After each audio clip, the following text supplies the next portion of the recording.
Yes! I can't believe how lucky we are. An owl has just flown over and landed literally right in the tree above us. Hidden all around the world are places we've abandoned, but these ruins don't always lie empty. I'm zoologist Yussef Rafik, and with my wildlife filmmaker friend Dan O'Neill, I'm on a mission to see what moves in after we've gone. For this investigation, we're exploring the biggest abandoned coal mine site in the UK, Chatterley Whitfield. It looks very apocalyptic. Yeah, it wouldn't be out of place in a zombie apocalypse film, would it? Wouldn't at all. Feels like it'd be very easy to die here. That thing is incredible though. Yeah. And that's the main headgear that brought up all that coal. And over its lifetime, it brought up 24 million tons of coal. I can't even fathom that working and this place being full of people. More than 4,000 miners worked here every day by the 1920s, in some of the deepest pits in the UK. Under our feet is the Hesketh shaft, which is 8 times deeper than this chimney is tall. But it's been about 45 years since coal was mined here, and as people moved out, other things moved in. That's cool. Bird on top of that. You've got the binoculars. Is it a magpie? It's a piece of metal. Well, that's embarrassing for both of us.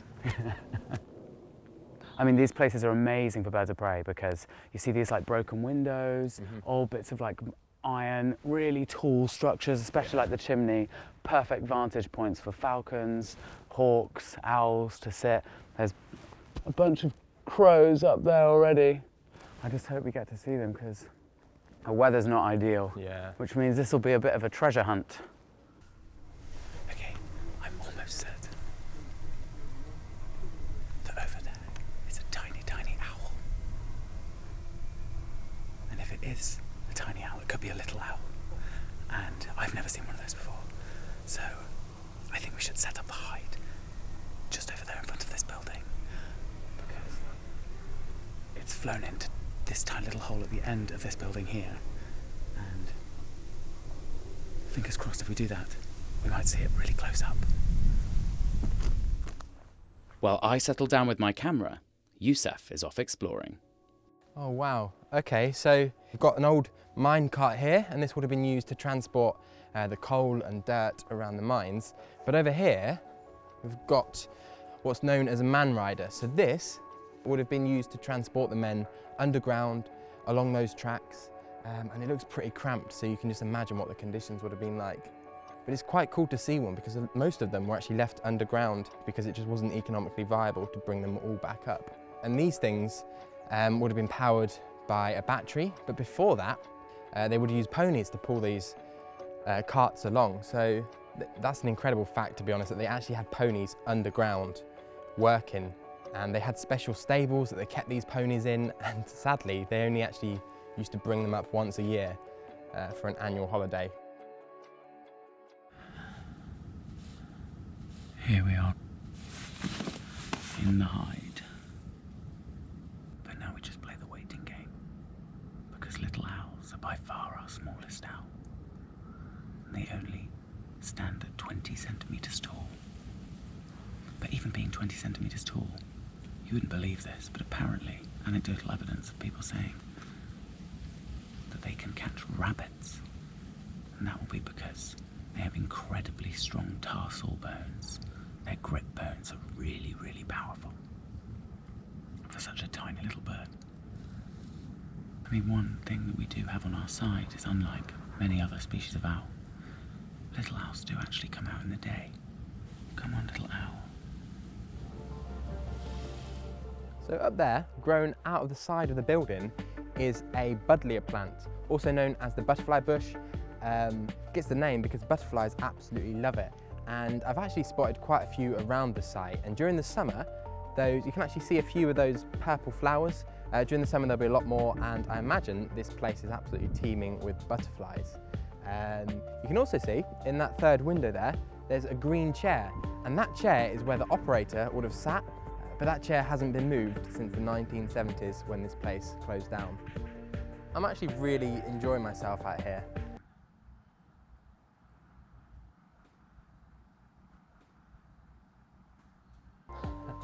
Look at that, we've got a sunflower growing out of the roof. Such a weird place to see a sunflower.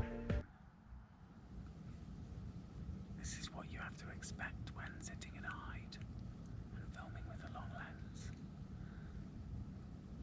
It can take a really long time. Wow, so this beautiful pink plant right here is called a rose bay willow herb. And these are actually really cool because they're one of the first plants to colonise a disturbed area. So in a place like this, a brownfield site. Their other name is the bombweed. During the wars, during the Blitz, when those bomb craters were created, it kind of scarred the landscape. But these guys, being so effective at colonising areas like that, really took over. And yeah, that's how they got the name bombweed.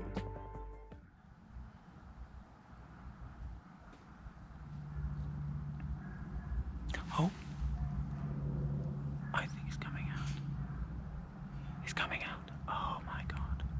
Oh. Yes. There you go. Little owl has just come out. He's so small. I reckon there's probably a pair in there. That's their little roosting hole. These guys mate for life. So, this is probably their spot, their dominion here. And they're very territorial, so he's now just coming out to sit there and make sure that no one else comes along while they get ready to hunt for small invertebrates. But that is just awesome. But I bet loads of people don't even know that we have little owls. They're so shy. And even though they're not a native species, they came to the UK a couple hundred years ago. I'm really chuffed that we get to have them now. So adorable. And he's going back in. Who would have thought in an abandoned coal mine we would have an animal like that? It's clear that the buildings of this industrial ghost town have become a safe space for wildlife. Out of 134 buildings, only 34 are still standing. Some of these are literally falling apart, but this huge workshop at the heart of the site managed to survive. And today, we're being given access to this off-limits space. Oh my God. Whoa. This place is insane. Oh, look at this, Dan. Yeah, this is definitely fox. Is that fox poo? Yeah. So you can see like the seeds from the flappers. Oh yeah. The shape of the poo. What a cool place to find fox. Oh, imagine camera trapping in here. I wonder how they get in. There must be some. There's a hole there, but that's not big enough. This looks like a Call of Duty map. Check this out. This is properly decomposing. What would this have been? And this would have been the workbench. Oh, they've still got the vice. Yeah. Look at this. It's a bit squeaky now, but it works. Got the saw. This is an antique. Look how the spider webs have just completely overtaken it as well. Put your hand under it. Let's see if it works. I'm not putting my hand in there. No? That is a health and safety hazard. Oh, Ooh, look at this, Dan. You're not going to like this. You're not going to like this at all. What is it? Check this out. We've got a spider, a huge spider. This is a house spider. And it explains all the webs around here. Hello, Mr. Spider. Oh God! Look at those fangs. Stop, don't say that. Go on. So, house spiders, right, part of the funnel web family, which explains why we're seeing all these funnels in the spider webs. That's made by that guy, So- is it? And what, and they just sort of wait on one side for things to walk across Wait it? on it, yeah. And I mean, in here, I guess you'll get a lot of flies, a lot of moths. It's a pretty ideal habitat. If you're going to hold it, Nope. come here. No, thank you. Come here. Oh, check this machine out, mate. Pretty. Don't change the subject. It's real, Come here. real nice machine over here. It's just chilling now. It's got really hairy feet. Those aren't its fangs, are they? Those are like pedipalps. No, those they're the front pedipalps, things. but it has okay, got, good. it's got because if fangs those were under the there. fangs, it wouldn't be coming anywhere near me. Alright. Now look at it. It knows. It knows. It knows. Look, it knows. It knows. It's all right with you, but it knows. Hold it. There we go. So those pedipalps, those just like help it eat, right? Yeah. Yeah. There we go. Oh, I can see the fangs and I don't like it. They don't jump, do they? No. That is, I mean, it is beautiful. Okay, we can take him off now. There we go. Back to your horrible little home where you kill things. There you go. Oh, there you go, mate. It's your web. That's your home. Go kill something. He was quite friendly, really. Let's see if we can find a bigger one. Yeah, now. let's get the hell out of this room. I like that.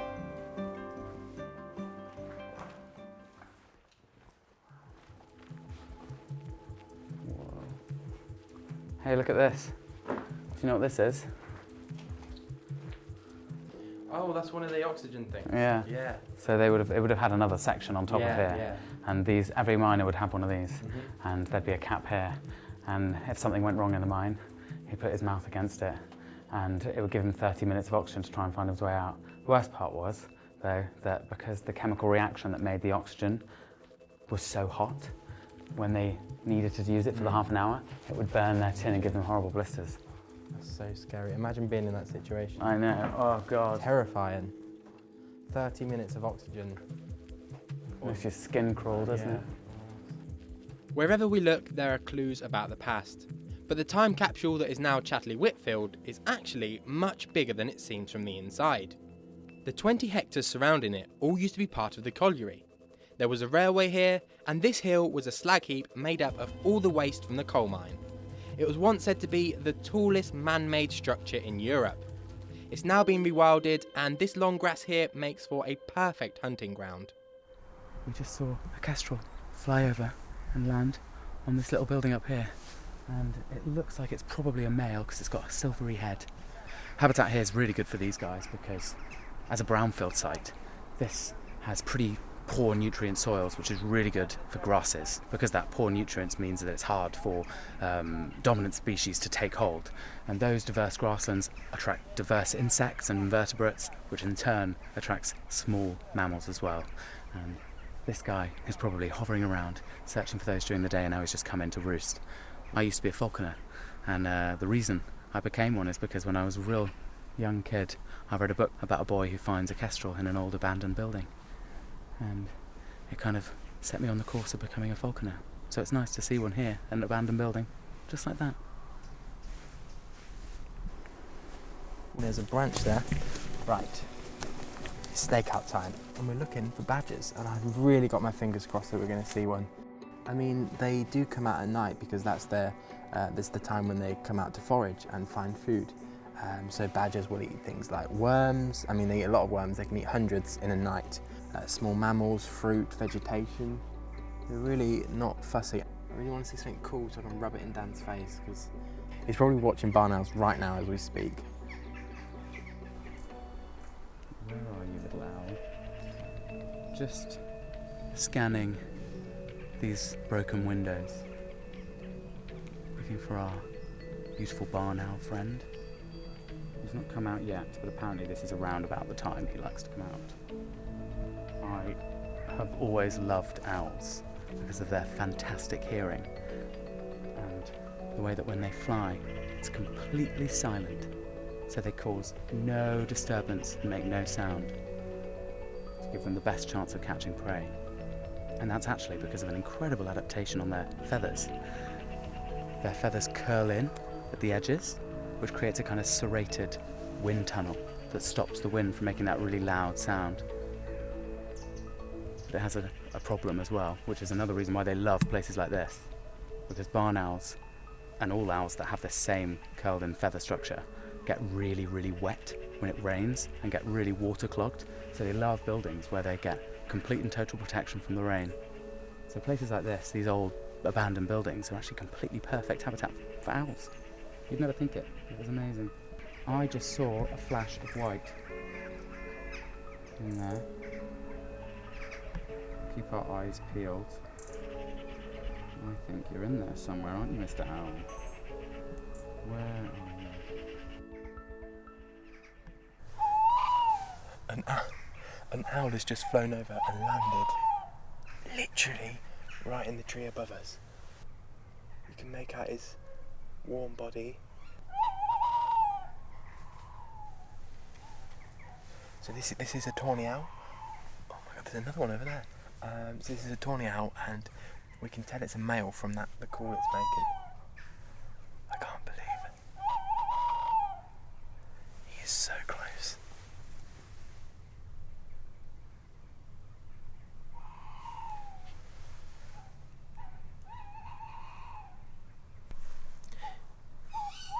still hear the male and female calling to each other.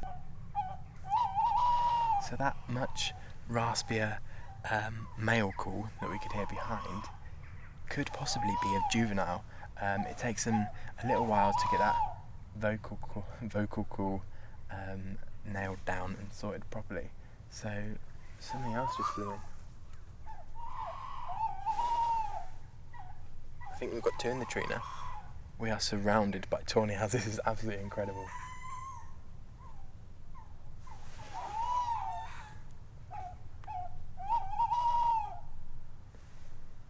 But what is interesting is that it could be the juvenile of these adults, because this is around about the time of year where they will start pushing them out.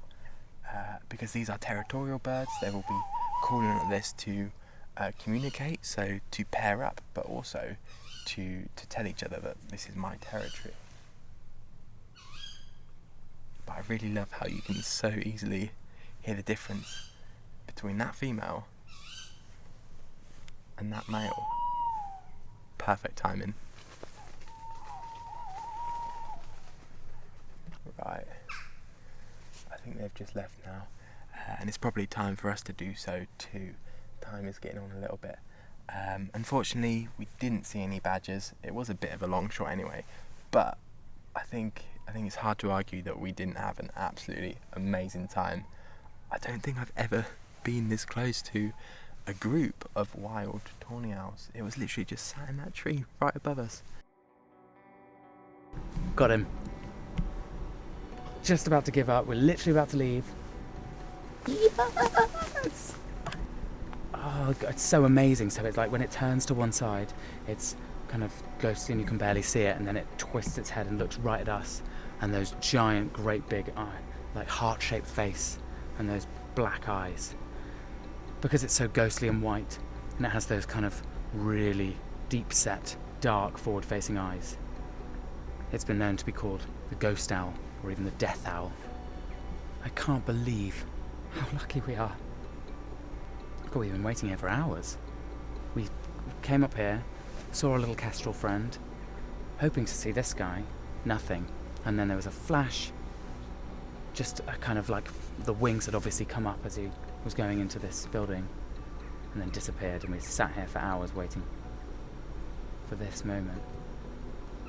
But obviously, as we're getting a bit tired now, it's getting a little bit dark. This one's just waking up. That's like, oh wow, just flown off. Females are slightly larger. Wow, look at that flying around. Where have you gone? Oh my God, you're coming back, aren't you? You're coming back. Really, really cool. And the shape of that face is really helpful for angling the sound. Oh, it's just flown down again. Angling the sound into the direction of the owl's face and going into those asymmetrically organised ears, so it can perfectly pinpoint where that prey item is and then take it with that silent flight caused by those serrated, turned-in feathers at the side. Terrifying if you're that big, but beautiful for us. After being so lucky with all these owls, I can't wait to see what our camera traps have picked up. Feeling lucky? I am actually. I feel like we've had a fair bit of success in the day, so I'll find out if we've got anything at night. So this is the badger set. Okay. And here we go. We've got Oh, it's rabbit. rabbit. Lovely eye shine on it though. Yeah, so you can see that's the badger set. Oh my God, look at the mouse! Oh, my God. Oh, there's a rabbit again. Where are these traps? These traps are down by the Hesketh mine shaft. Oh. So, Oh, there's loads of rabbits. Oh, he's seen something. it's cute. You've seen something? Oh my Oh God. my God. It's a Look at that, fox! It's a fox. Yes! That's probably what he was scared of. Oh, he's got something. Oh What's my he God, got? What have you got? Let's go back. Is it a rabbit? I think it might be a I think rabbit. It might be a rabbit, yeah. Oh, oh, in the day. Look, it's so weird seeing all the derelict buildings it and... is. Oh, Oh, lovely. is he having a pee? Just a little There you peek go, here. mate. Marking your territory. Badger! We got a badger! Yes! Oh my Yes! God! Wow. I can't believe there are badgers in there as well. That was good. This to place see. is like thriving. There's was so much in here.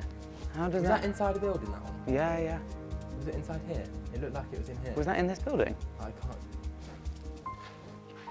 It is. It's right there. Is it? It's right I there. thought I recognised that. That is right there. It's incredible. So Oh a my God! fox Look, came- that's the fence. Yeah. See it? Oh my God. So he's running around in here. That's Do you very think cool. he's maybe to blame for some of these feathers? Can't believe there's foxes running around inside. And badgers, I'm glad we got footage of badgers. We might not have caught it ourselves, but we got footage, so. Nice one. Oh mate, Yeah. what a good end to this place. It's been great. You'd never expect it, would you? Just how No. much can be here. No. And you'd never realise that a place like this is actually way more important than people probably even realise. Now, you'd never think that an abandoned old building could have so much wildlife inside. But it's completely run down and it feels like a complete lost place. But it's amazing to think just how important these places are for wildlife. People probably have no idea that this could harbour so many species. It's brilliant to see how nature has kind of healed this place.